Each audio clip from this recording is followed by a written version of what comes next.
Usually I start these episodes with a big, hey everyone. I'm not going to do it. Switching it up for episode 25. Yeah, I can't believe this is the 25th episode of Death Space Filling the Void. My goodness. I want to say, where did the time go? But it went into making 25 episodes of a podcast. And a bunch of others with that gives me anxiety. Hope everyone's having a good week since we last spoke. The talk of the town in my stretch of South Carolina here is it's been a bunch of alligators walking around, which the people who are from here think nothing of it, right? This is where they live. But in places where there aren't streetlights and it's December, it's just shocking to see pictures of alligators walking around in your neighborhood.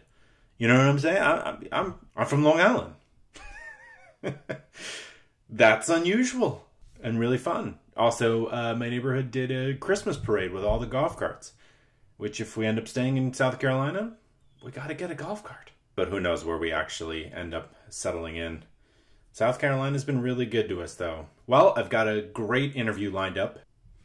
I spoke with Silke Herwald, who is a grief expert, clinical hypnotherapist, and master practitioner, NLP, with over 12 years of experience of working in grief, or working with grief. What a great conversation Silke and I had. Silke heard the podcast and reached out all the way from Australia, which is, it's so crazy to think. I mean, of course, it's the same planet and the internet is the internet, but to think that I'm making something in currently in New York and now South Carolina is reaching out that far is incredible. I mean, it's backed up because I can see where the downloads are coming in geographically, and every continent except Antarctica has listened. But still, to have someone reach out and want to be a part of it was incredible. And I think Silke has such incredible information and advice and stories. I think people are going to get a lot from this interview. So let's make our way over that interview. But before we do, please check the show out on Facebook, Instagram, Twitter, and YouTube. And if you're enjoying it, please remember to rate and review it. That helps with the discoverability. Well, thank you so much for listening. Thank you to Silke, and enjoy.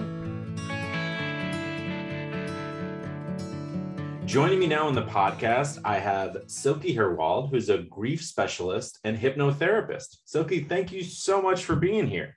Oh, thanks so much for having me, Pat. It's a great pleasure. Yeah. I love your podcast. Oh, thank you very much. Yes, we connected when you reached out. You're all the way from Australia. And so it was very exciting to hear that, when you're putting out your podcast, you don't expect that people, I mean, it's tomorrow morning for you right now. That it has reached that far makes my heart feel so warm. So thank you for reaching out. Yeah, it's fantastic. Thanks for the work you do. It's such an important topic, and a lot of people just don't know how to handle death, dying, grief, and everything that's associated with it. So it's really important work that you do. And it's very important work that you do, which is why we're talking here today. So yeah. As a grief specialist, tell us a little bit about what you do. As a grief specialist, I'm also a clinical hypnotherapist. So I work a lot with the unconscious processes, because in grieving, there are so many unconscious processes involved. And it's important to understand a little bit about how unconscious processes work, because the unconscious is very much the part that is in charge of needing to protect you. And with grief, it just, because you have already lost so much. The world has fallen apart, shattered into a million pieces. And then the unconscious quite often has got all of those objections to, for example, even working through the grief, because to the unconscious, the grief is very much the last thing that still connects you to your beloved person. So that's why there are often that people kind of go, yeah, consciously, I know what I should be doing. I know I should be going out. I know I should be connecting with the world, but I just don't want to. I just want to pull the sheets over my head and lie in bed, or I'm just too scared, or whatever else it may be. And all of those are the unconscious objections, and working through those instead of just trying to push that down and trying to work against the unconscious, that is so incredible hard work. And I really help I help people work through grief in a different way, I think, because there's nothing linear about grief.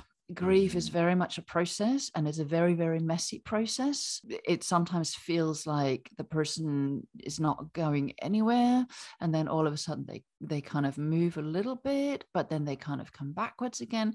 And it's just and it needs to be that messy process. I've been working with grief now for about 12, 13 years. Then my work got a completely different level once again about 3 years ago when my sister died. Then I all of a sudden, beforehand, I kind of understood what grief was because people were telling me. But then all of a sudden, I kind of had that insight of, okay, this is what you mean when you talk about this real visceral pain and how it throws you on the floor and rocks you and all that. And I really got that understanding then as well. That's a very short description of how I got into it. Mm-hmm. Well, that's great. We can start diving in. I've already got questions. But first off, I'm very sorry about the loss of your sister. That I have two sisters and I love them both very dearly, and the thought of losing them. So yes, I'm sorry to hear that. I'm curious about the objections made by the unconscious. How much do we even know about the unconscious? Why is the unconscious brain kind of pushing back against what you've just described as like rational thoughts? Like, I know I should be doing X. Why are those at odds? They're two very different value systems. The conscious mind is very much only concerned with the value system of what you want. You want to be happy. You want to smile. You want to start living life again. You want all of those things. The unconscious, however, is only concerned with the value system of the needs. I need to feel safe and secure. I need to feel good. I need to feel connection. I need to feel all of these other things. And because of that difference in the value systems, and because the unconscious processes information much faster than the conscious mind, so then whenever push comes to shove, the unconscious just kind of pretty much goes, I don't care what you want. I just need to feel safe. And the only way I know how to do this in this situation is by staying home, or the only way I know how to do that in this situation is by replaying those horrible memories time and time and time again, because that still gives me a sense of still being connected, because it's the last memory I have of this person. So that's where that fight pretty much between conscious and unconscious comes in, and the unconscious always wins. Is that because it's just deeper in the brain? It's just very much. Okay. And it processes information faster. You might know, for example, when I don't know, you're driving a car and somebody cuts you off in traffic, and you make the maneuver and you get out of harm's way real quickly. And then 3 seconds later, your conscious mind kicks in and goes, whoa, what was that? But That's you've already done the maneuver. That's a great point. Right? So your unconscious has already gotten you out of harm's way. And 3 seconds later, the conscious mind goes, whoa. Yeah, that's so true. I mean, even walking in the woods here in South Carolina, the times that I've seen a snake, I feel like I saw it before I even saw it. Yes. You just see it out in the distance. It's like your brain is scanning for things like that. Absolutely. Yeah. Your unconscious is aware of so many more things. Your conscious mind is very limited in its perception. For example, while we're talking, you probably completely forgot to notice what your feet feel like. Oh, completely. Yeah. But now that I mentioned you it, and what you're saying. Yeah. But now that I mentioned it, your conscious mind goes, oh, what do they actually feel like? Yeah. I actually just shifted them to make them more comfortable, because I was like, why am I in this weird, uncomfortable position while I'm chatting? So your unconscious is aware of so much more than your conscious mind can ever be. So at the end of the day, the unconscious very much runs the show. And which is why it's so important to work with the unconscious processes through that. Is that where I've read that it's completely false, but like the notion that we use 10% of our brain, is there more of our brain that's portioned up between the conscious and the unconscious? I don't know about that. I don't think about it in brain terms, really. I just think about it more in terms of that the brain can be very much the captain who Hmm. decides where we're going to go. Hmm. But the unconscious is the sailors and Hmm. all of the others. So of course, when the captain says, "Okay, great, we're going to leave this harbor and we're going to sail over there," but if the sailors don't know how to, we're not going to get anywhere. If the Hmm. sailors say, "No, we don't want to," because we're scared of the ocean or whatever, we're not going to get anywhere. So then we need to have this communication very much between the captain, or the captain needs to go, okay, great, we need to upskill the sailors, or we need to give them more resources, how to deal with these situations, or we need to do whatever they need, basically. And that's when we're actually going to leave the harbor and we're actually going to get somewhere. Great. Thank you. That metaphor is very helpful to understand what's going Good. on. So thank you for that. Yeah. So the unconscious is deep in there. How do we communicate with that? How do you start to talk to that part of the brain to help somebody who's grieving? Yeah. So, for example, I'll give you an example. I was, many, many years ago, I think I was still using Skype back in the day, whereas today I mainly use Zoom, really. I was working with a lady and she had originally come to me because she wanted to stop drinking so much. Mm. And I had said to her, "So, when did this whole thing start?" And she could tell me the exact date. And when Mm. people can tell me the exact date, I'm always going, what happened there? And it turns out it was her husband's funeral. Mm. And so from then forward, she had to go back to work and all that. And she said during the day, she could sort of cope because she was being busy. But at Mhm. night, she came back to the empty house. Mm. And it just started with just, having a glass, and then it was two, and then it was a bottle, and da da da da da. She was fully functioning, but she just hated it. And it was, I think, 2.5 years after her husband had passed away. And as I was working through it, it turned out that in actual fact, this was not an alcohol problem. This was a grief problem. But her one of her big objections was that she felt that if she wasn't grieving anymore, she would be betraying him. Oh man. And so, and of course, through asking specific questions, I very much, when I work with people, I always give them permission to allow themselves to actually come out with those things where other people kind of would go, "Oh, don't be silly." He wouldn't feel like that. But of course, it's an objection from the unconscious. So people need to first of all become aware of those things, where the conscious judging mind would go, "Oh no, that doesn't make any sense." But it's important to actually listen to these things, because the unconscious is very much like a messenger, and the messenger knows that you're home and it needs to deliver the message. So first it'll just knock on the door, but you don't open the door because you ignore it.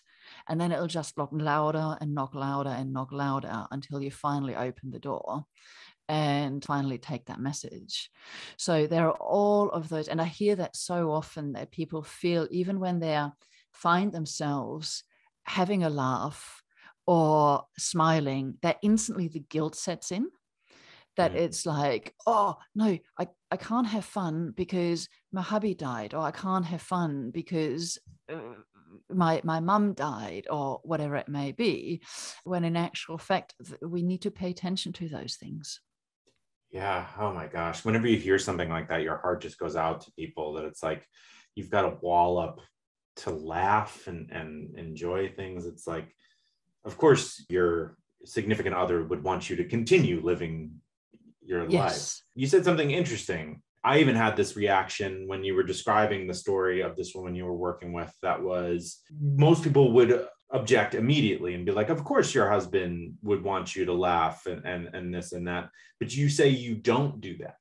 You Mhm. say you hear it out. It kind of made me think you were trying to call a bunny in the woods that was like kind of nervous and was like just about to approach you. And you had to be gentle and get it to come to Yes. you. Is that accurate? Yeah. I love that. I love that Okay, good. description. Exactly. Yes. Because then the unconscious has that sense of finally somebody's listening to me. Mm-hmm. And then once you've got that first bit, then it'll come out with more. Got it. And why is it so sheepish? Why is it so reluctant to come out in that sense? And I'm referring to it as the subconscious there. Yeah. Because depending on the person's age, they have a long history of ignoring their unconscious and the messages from the unconscious. Of course, also as society, because we're trying to be helpful. So we always go, come on, don't be silly. No, of course he would want you to be happy. Yeah. So we get it. We get it from everybody around us. And then, of course, we do the same to ourselves. So the unconscious has learned to be a little bit on the, be hidden a little bit. So it's very much also about allowing that process to unfold. Yeah. This is a very different consideration that I haven't really thought of, but it feels as though it's like a rejection, like someone's offering you a vulnerable portion of themselves, and by saying no, of course, I mean it's true what you're saying. Your husband would want you to live your life, right? But it also feels like a rejection in the moment, where maybe something like, oh, I'm so sorry to hear that you're going through that. Yes, might be what they need to hear in that moment. Exactly. Yeah, absolutely. Wow. Yeah, because then when we say those supposedly helpful things, the unconscious just goes, yes, but. And that's bad improv. Yeah, exactly. Yeah, absolutely. So yeah, that's one way, because once we've got the objections out, then we can start to do something with them. Yeah, of course. Once you see the roach with a flashlight, you get the exterminator. Yeah, Not to, exactly. That's a much more gruff metaphor than I was searching for, but I think the point is made a little bit. One thing about this podcast is I like to try metaphors and see if they're gonna work or not. I just started, and we'll see where it goes. But yes. I'm okay being wrong in that sense. But you know what? You brought up a fantastic point, because the unconscious processes information a lot through metaphors. So that's another great way of working with the unconscious, is that people use metaphors all the time. They would use, for example, with grief, some of the metaphors are, it just feels like my whole world has fallen apart. Right. Or they might say, I feel like I'm all alone in the universe. And I was working with somebody online, and her 35-year-old son had died in his sleep. No pre-existing medical condition, just like that. She said, even though my husband is here, my other son is here, my grandchildren are here, but I feel like I'm just all alone in the universe. And then we started to explore that metaphor.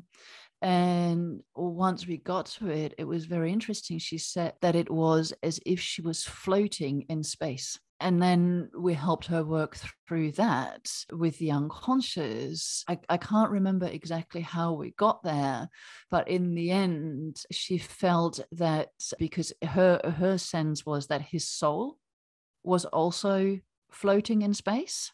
And that she was, so unconsciously, it seemed as if she was in space searching for her soul, and had completely lost all connection to the present world, which she said she absolutely felt like that she was just going through the motions, hanging out with the grandkids, but she wasn't actually connected to them.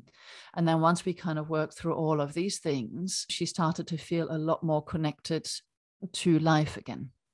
Oh, that's incredible. So working through those metaphors can be incredibly powerful as well. Yeah. Do you have like a roadmap or an approach that you try to bring people through? Yes. So the thing with grief is that it's, as I said, it's a process. And a lot of it has got to do also with timing. So certain processes might not be the right time for that particular person. But for example, when I work with my groups, by the time that people join the group, they are ready. They want to make a change. Got it. Right? They've had enough. They realize, because for me, it is so tragic that one life is lost to the death, but then a second life is lost to the grief. And by the time people join my programs, they are ready. They want to start to make those changes. They've gotten to the point that they've realized that they don't want to lose even more, but they also don't want to continue living like this, and that they have that realization that they want to be able to smile again, that they want to be there for the grandchildren, or they want to be there for the kids, or they want to be there for their significant other, or whatever else it may be. And then we very much go through the program with lots and lots of exercises and lots of insights. And of course, we take care of all of those unconscious objections, so that it's a very, very safe environment for everyone's unconscious objections to pretty much come out, and we take care of all of those. That's great. It sounds pretty much like someone who struggles with alcohol or some kind of drug addiction, that there's a change within them that you couldn't give this person that change unless they were open to it. Yes. Yeah, absolutely. Because also for many people, they feel what I find in grief is very often that people have only the last images, the last memories. So if that person has died a slow and horrible death, they mainly remember the person being sick and unwell and in hospital bed, or attached to all the machines, the beeping noises, the horrible smells, blah, blah, blah. Or they might even remember the person the way they found them when they were dead and all that. But of course, that takes away so much from that person's lives, because there's all that history, there are all those wonderful memories that these people have had together of just hanging out. Doesn't have to be the special adventures, but just the normal stuff, having dinner together, having coffee together, just hanging out and all that. And unfortunately, because the unconscious kind of thinks it's that last important memory, and they don't want to give that up. But what people don't realize, and what the unconscious hasn't realized, is that once we actually go through the process, they get far more spontaneously popping up of the good memories. That's wonderful. And I always find that so fascinating. That is incredible. That then all of a sudden it gets triggered. I had one client sent me a beautiful full email, and she said, "Oh, Silke, thank you so much. I recently drove past a golf driving range, and I just remembered how, I don't know, 20 years ago, I had bought these golf clubs for my husband, and I'd never played golf in my life, but because I gave him the clubs for, I can't remember, Christmas or birthday, he then decided to take me to this driving range. And because I had always said, like, oh, how hard can it be? You just hit a ball with a stick. And once he took me to the golf driving range, I just realized that my balls were always just flying 1 meter or 10 yards or whatever. And we just had the best time. But that memory she wrote to me just to say that memory just popped up spontaneously. And she hadn't thought about that in 20 years or something. Oh, what a gift. I mean, what a gift. Yeah. So many people talk about, even on this podcast, about, I never got to say goodbye, or what you're describing, like the final moments and rushing to the hospital and the traffic and the anxiety of not being where they want to and need to be. And if you can live in a lifetime of other memories, as opposed to that 12 years versus 12 hours or whatever it is. Exactly. What a nicer way. So that's amazing that you're able to give that to people. Yeah. That's I think partly why I love it so much, what I do, because it's the relief that is palpable. Yeah, I'm sure. And Just their bodies, just body language shifts too, with like yes, the weight coming off their shoulders. And yes, yeah, yeah, you see it when people kind of show up again, whether that is online. You just see that they're sitting differently. You see that there is a different facial expression, and that to me is just so wonderful. yeah, that's incredible.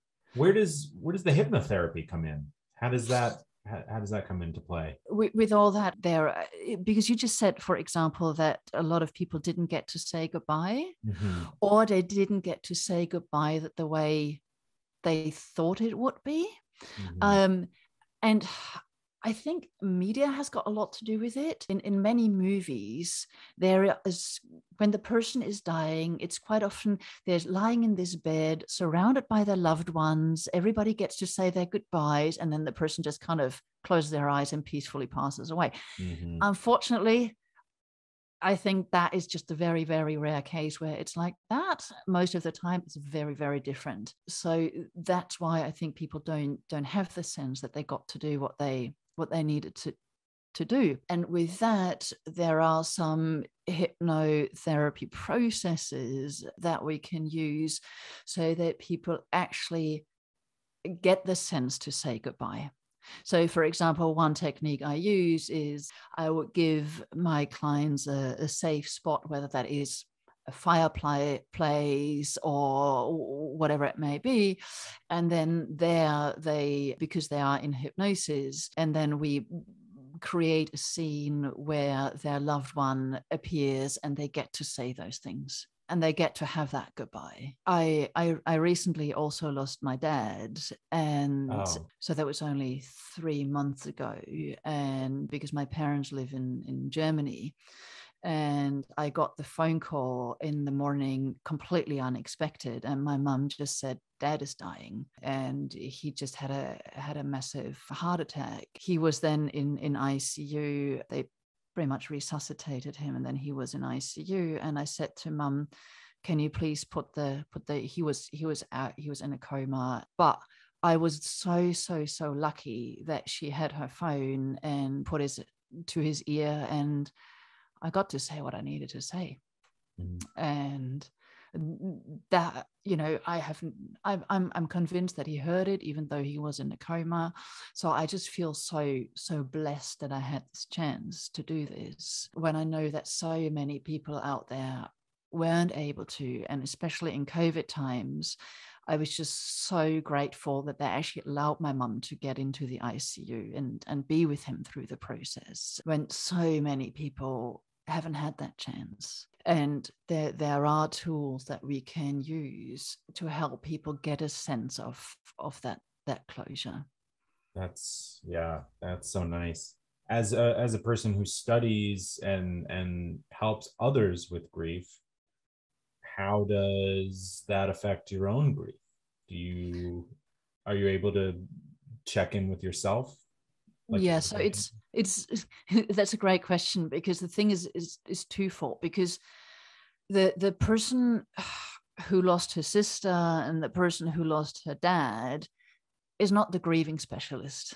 It's me. It's the sister. It's the daughter. So that was what was happening first and foremost, and I allowed myself to grieve. But I think my great advantage is that I have helped thousands of people through it. So I know that there is a light at the end of a tunnel. I know I can get through this. I know that I'll be able to enjoy life again. Whereas so many other people, they just fall into this abyss and they don't know that they're ever going to be able to live life again. And they also don't know whether they ever want to live life again because of the guilt and the sense of betrayal that might come in. But so I've got that huge advantage that I know that it's okay, that we're going to get through this. But I also know, a very good friend of mine is also a hypnotherapist, and I've actually went on to teach her some of the processes I use. And said, I need you to run this process on me now. I need you to do this and this and this. And she's wonderful and helps me a lot with it. And I realized that for one, because my dad only died 3 months ago, that I wasn't ready for one of those things yet. Mm-hmm. It's not the right time yet. It's not appropriate yet. And I said, no, we need to hold off on that one. I still need to sit with this a little bit longer. I just realized that I needed some resources to be able to deal with it. The beautiful thing about unconscious processes also is that with grief, we feel so overwhelmed because there's so much other stuff going on as well, which I always find also that grief and anxiety go hand in hand. Mm-hmm. Because of course the whole world has changed, and especially, for example, with husband and wives, there's quite often he's in charge of this and that, and she's in charge of this and that.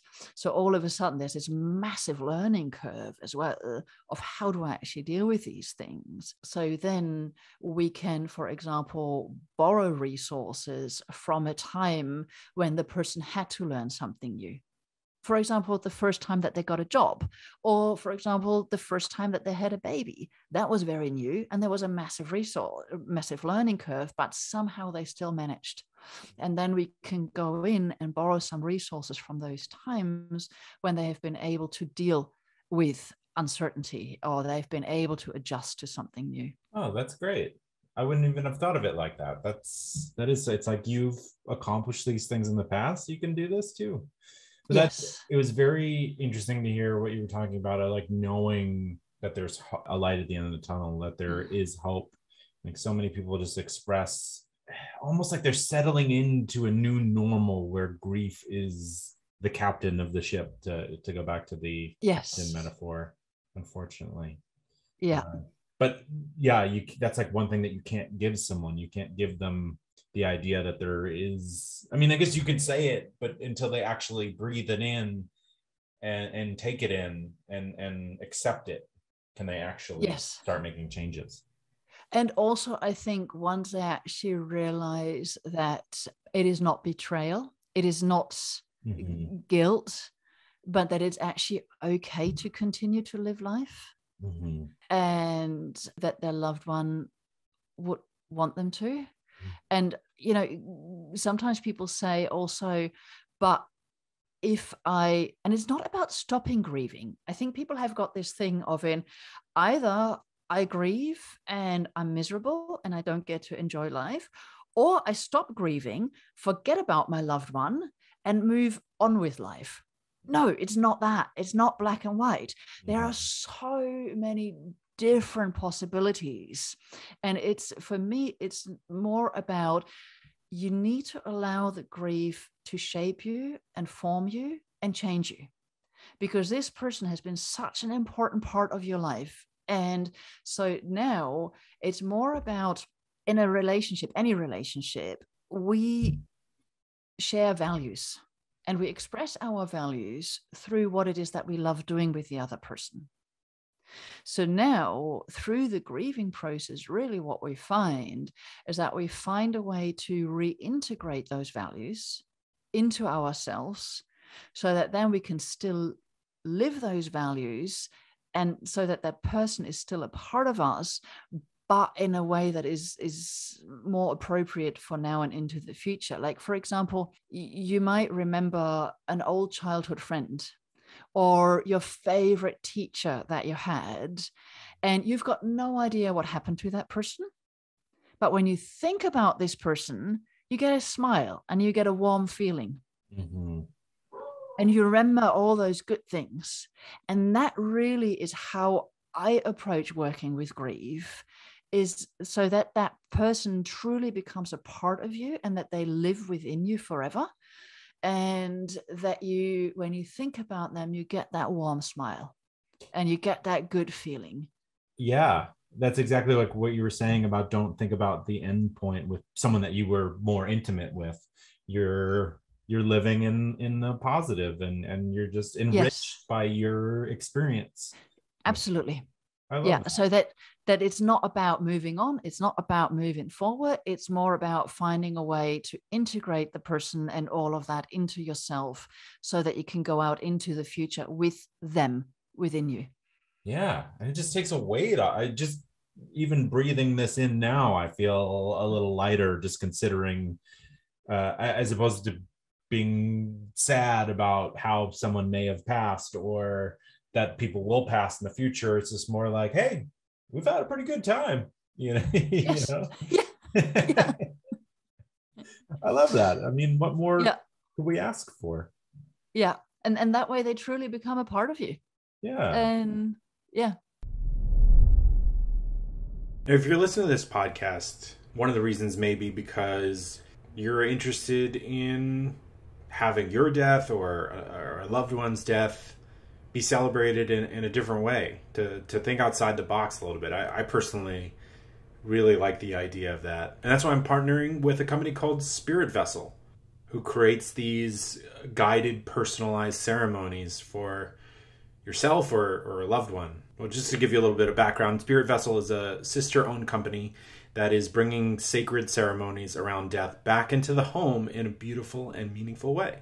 I love it. I love the idea of making it more personal. And I've experienced wakes and funerals that it felt so cold, and wish that I could inject a little bit more personality and more storytelling to help the grieving process. Spirit Vessel has these handcrafted ceramic urns and personalized celebration of life ceremony packages that can be done in the comfort of your home or through webcasting services. Whether you're grieving the loss of a loved one, preparing for an imminent death, or taking steps to plan for your own death, Spirit Vessel provides resources to help you respond from your heart with creativity and courage.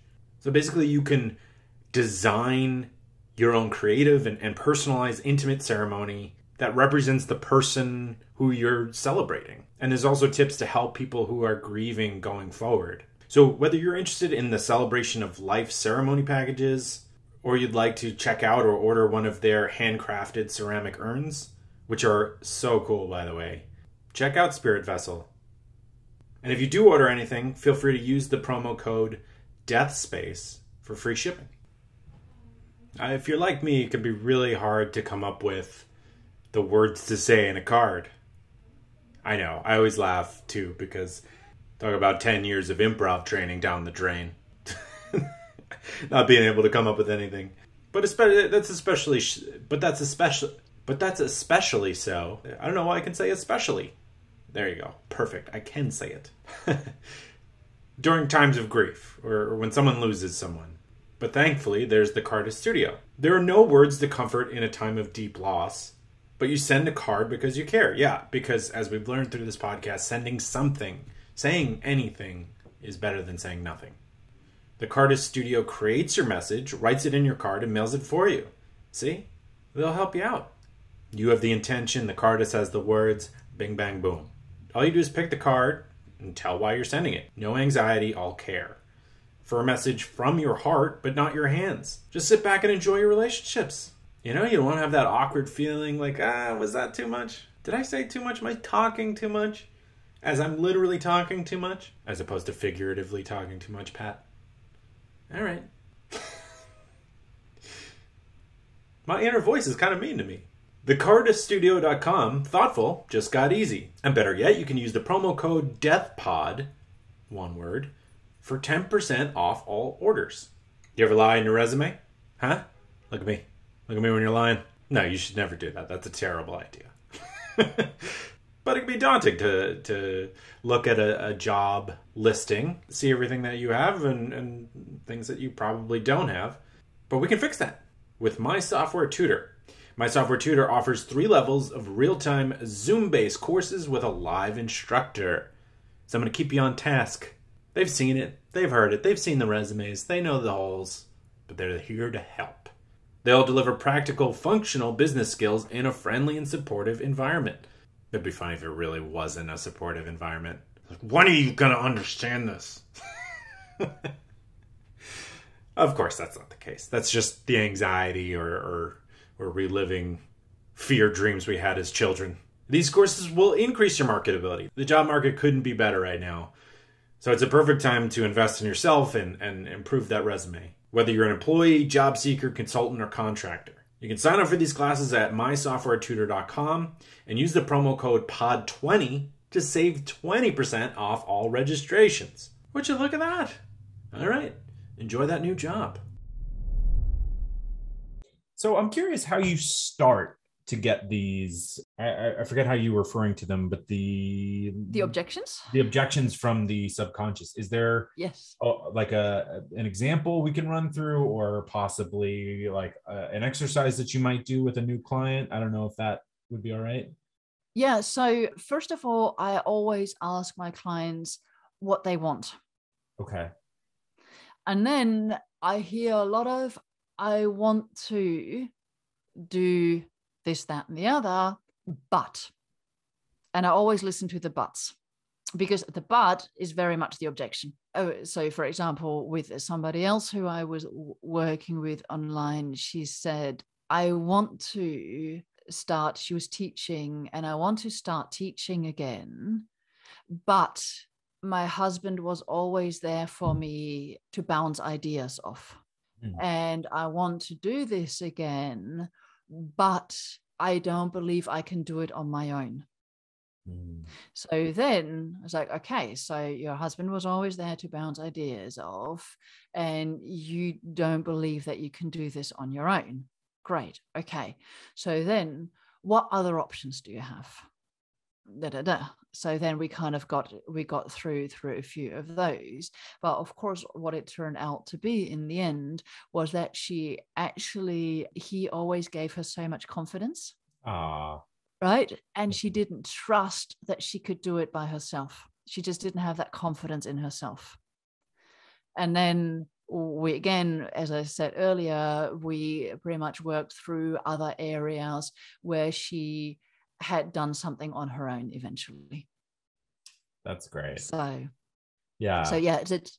I always listen for the buts, or I say something when they tell me what they want, and I ask, what's stopping you? And I literally say then to my clients, I say, tell me the stuff that you think if I say this out loud, somebody's going to put me in a straitjacket and throw away the keys. I need to hear that stuff, where everybody else is going to go, So that's exactly what I need to hear. That's great. That's so funny. But so, you're getting them so easily. I thought that people maybe when they come to you, maybe like, all right, if my guard is up, I'm nervous about being in therapy. Maybe they've never been to therapy before, but it seems like that's like something you might say in the first 5 minutes. Hey, what do you want? Yes, yeah, exactly. Yeah, absolutely. It's true. Some people have never been to therapy before, but lots of other people, they have been to other therapy where they just kind of talk about it, to talking therapy or whatever, but none of it has ever actually taken care of the unconscious stuff. And then of course, if they've been to other therapy, I always say, look, I work very, very differently, and explain how I work. And I very much firstly explain about unconscious process. I mean, I could only give you, unfortunately, a very short snippet, because there's so much more to it. Also for your listeners, I've got a great resource on grievetolove.com/summary, where people can download this and get more of an understanding about all of these unconscious objections, and some ideas how to work through that as well. Excellent.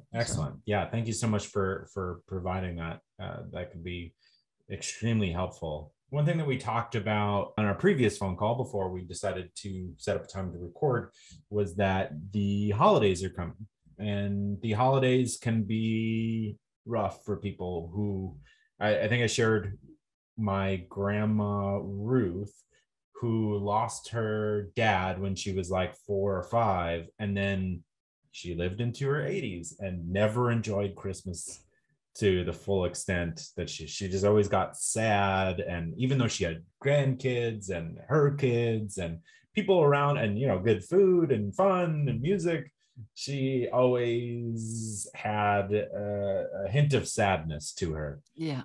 So yes, there are people out there that unfortunately can't seem to enjoy themselves. So I don't think we're going to be able to completely fix everyone, but you said that you might have some ideas. Yes. Yeah, of course. Because all holidays, whether it's birthdays, Christmas, Thanksgiving, the anniversary, wedding anniversaries, all of that will never be the same again. And first of all, because also I think especially with Christmas, there's always this massive expectation around Christmas. So It much needs to pressure. be special, Yeah. right? It needs to be all of these kind of things. Yeah. And then, of course, that puts a lot of pressure on the grieving person, because on the one hand, they kind of want to participate and they want to make it special for everybody else. Mhm. But on the other hand, they just kind of want to be left alone, because it emphasizes the loss once again. So the first thing to do is, especially in the first few years, is to take any and all expectation out of it. In the first, for some people, it's just the first year. For some people, it's the first 5 years. There is no timeline to it. It is just about surviving, just getting through Christmas. Mhm. It's not about having a fantastic Christmas. It's just about getting through and waking up on the 26th or on the 27th and kind of going, okay, we've done that. We got out the other end. And for some people, it can be incredibly helpful to mix things up, to completely change things around, to not do the traditional routine, but to just kind of make things different. Because for some other people, they just want to keep everything exactly the same. Mhm. But the best tip I can give people is to just listen to what feels right for you. And in grief, that is the time, if you've never learned how to do it, now is the time to listen what you actually need the most. Mhm. And don't do it for everybody else, because everybody else wants to support you. And so listen to what you need. And if you want to just go for a really big walk and order a Christmas pizza, go for it. Do it. Right? Give yourself permission to do that. If you want to just kind of not see anybody at all and just potter around at home and pretend it's not happening, that's okay. Do that. But if you do it, make sure you got a plan B, because it might just be that Christmas Day gets a bit too long and all of a sudden you're like, oh my God, I can't bear my own company anymore. I need to be with somebody. Then have a plan B ready. That's smart. There really are no rules.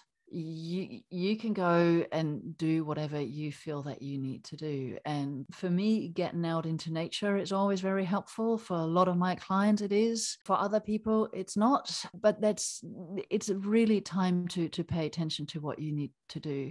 For some people, it's very helpful to make their loved one's dish, their favorite dish, so that the memory lives on with them. I've also had a client of mine, and she decided that she was going to do Christmas dinner the way that she always did it, and that they were going to put a placemat and set up Dad's spot just the way as if he was there. They just, and she said that was really lovely. Other people in one of my groups said, oh my God, that would kill me. I couldn't do it. That's okay. Yeah, we came up with a different strategy for her. So it really is the time to listen to what you need. That's great. I find myself when I'm listening to this, it's like it's very good to check in with yourself. At times I've had issues with depression, and even when I am checking in with myself, when I'm in that state, if you're not like participating, or even if I know that something is good for me, I can also feel worse that I'm not giving to the group. Of course. And I know that's like completely irrational, but I just wanted to pay tribute or acknowledge that sometimes even knowing what's right for you, exactly what you said in the beginning, knowing what's right for you versus what you want to do can be at odds with each other. I think then the best thing to do really is to just give yourself permission to feel what you feel. And to validate that and kind of go, okay, good. I know it would be good for me to participate in the group, but I just don't have it at the moment. And then instead of then making oneself feel worse by going, but I should, and just kind of go, okay, it's just the way it is at the moment. And to accept one's own feelings. I think that is so important. And I see that a lot with grieving people who then also kind of go, well, yeah, but there are so many people who are worse off in the world. I go, Yeah, but you still need to feel what you feel. And your grief is absolutely valid. Grief just doesn't compare. You can't compare grief. Like, this grief is not better or worse. It's your grief. And that's the most important grief there is at this moment in time. Your grief is the most important grief that there is to you. So then we need to give ourselves also that permission. Yeah, I love that advice of just checking in and feeling your feelings. I mean, especially with grief, which has to be dealt with. It just it has to be. It's very demanding like that. Yes. and if we don't deal with it, it hides very well. It shows up in unresourceful behaviors. Yeah, places you don't want it to. I've definitely had that happen, and that just makes you feel lower. Yes. Yeah, because when people then kind of start to deal with it with alcohol or with overeating or whatever, then in the end they end up with the same grief and an addiction on top of it. Yep. And regret and exactly. and themselves. You don't want to pile more on. Yeah, it's difficult enough as it is. So, right, exactly. Well, I've really enjoyed our chat. Do you think there's anything that I've missed? Do you want to talk more about hypnotherapy or your practice or group practice and how that's different, or anything I missed? So yeah, with the groups, it's so great, because once people understand how unconscious processes work, there is that sense of real community.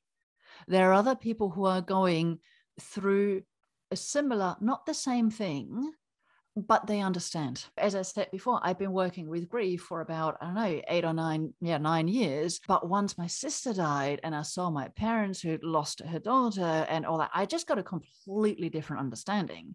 Mm-hmm. And then, of course, once my dad died and my old beautiful therapy dog, who was always with me in the clinic, just died 2 weeks before my dad. And I was like, oh my God, but it kind of went to a different level again of understanding. And in those grief groups, because they're small, there is that real connection between people. They really understand when the person says something, they just get it. They get it at a real heart level. They don't just get it consciously with their brains. They really get it in their hearts. And they just form beautiful bonds with each other. But they also, because they've got the tools that they learn through the processes with me, then it's so beautiful to see that they help each other out with those tools then as well. Oh, that's great. And it's really beautiful. So for everybody grieving out there, it is possible to grieve in a way that really honors your deceased loved one. It's possible to grieve in a way that actually allows you, I know it sounds really weird, but to feel closer to them than what you are doing when you are in the throes of grief. And that you really get to a point where you have the more and more of those beautiful memories of the person being fully alive. Oh man. So there is hope. There's hope. I love that. That's such a major takeaway from this conversation. There is hope. Well, Silke, how can people find you? How can they work with you? The best way to find me is grievetolove.com. /summary. We're going to have a summary of what we talked about. You can download that from there, and also you'll receive an email sequence where I explain more about the unconscious processes, and there then I also share my socials and how to get in touch with me through that. So, and the reason I picked Grieve to Love is because in grief people feel that they've lost all their love. But once we work through the process, they feel that loving connection again. Oh, man. And that's what life is all about. Connection and love, and just feeling connected to everyone around us. Yes. Yeah, absolutely. Yeah. And to feel connected to the people who were part of our lives, and they still need to be part of our life, even though they're not physically here anymore. Absolutely. Yeah. Well, Silke, thank you so much for your time. This has been an incredible conversation, and I hope we stay in touch. Yeah, thank you so much for the opportunity. I really enjoyed it. Thank you Of course. so much for that. Brilliant podcast. Thanks. Any holiday can be very difficult for people who are reminded of someone they've lost. So I think that's great advice that Silke was providing about there isn't anything you have to do or are supposed to do. People may put some pressure on you, and it's probably coming from love. I mean, yeah, it is coming from love. But if you're not up for it, you're not up for it. And people have to understand that. You got to take care of you. Thanks again to Silke. I'd love to have her back on again. I think that would be awesome. There's a lot left to talk about. Just a reminder about my other podcast called That Gives Me Anxiety. Recording season 3 right now as I'm posting season 3 of Death Space. You can find it wherever you get your podcasts. And once again, I'd like to mention and thank the sponsors. Spirit Vessel. Use the promo code DEATHSPACE, one word, for free shipping on personalized urns and the Celebration of Life ceremony packages. The Cardist Studio. You can use the promo code DEATHPOD, one word, for 10% off all orders. And My Software Tutor, you can use the promo code POD20 for 20% off all orders. Thanks again to all those companies. Thank you so much for listening. Have a great week, and I'll talk to you on Thursday.